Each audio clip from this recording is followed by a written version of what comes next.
देखें इसके बाद हमारे पास आता है बाई डायरेक्शनल, जिसको हम डबल एफ वाले इफ से भी शो करते हैं।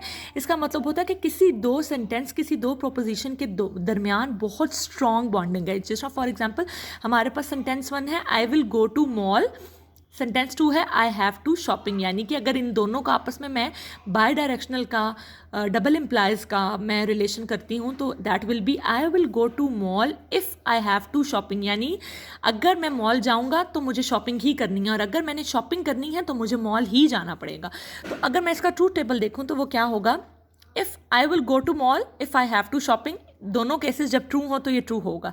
अब यहाँ पर देखें वो कहते हैं for example I will go to mall but I will not shop. ये नहीं हो सकता इसमें, क्योंकि हमने यहाँ पर ऑलरेडी दोनों डबल इम्प्लाइज के थ्रू बता दिया हुआ है कि अगर मैं मॉल जाऊँगा तो मुझे शॉपिंग ही करनी होगी, तो ये फॉल्स होगा। इसी तरह इफ़ आई विल मतलब I don't go to mall if I wouldn't go to mall and then I have to shopping.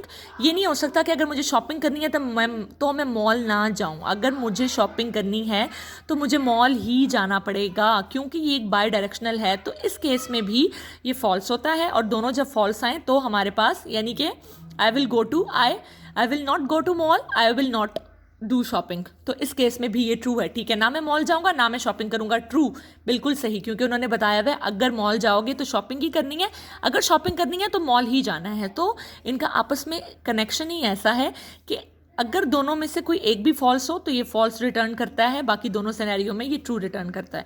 तो ये 5 ही हमारे पास सिंबल्स हैं प्रोपोजिशनल लॉजिक को अंडरस्टैंड करने के लिए।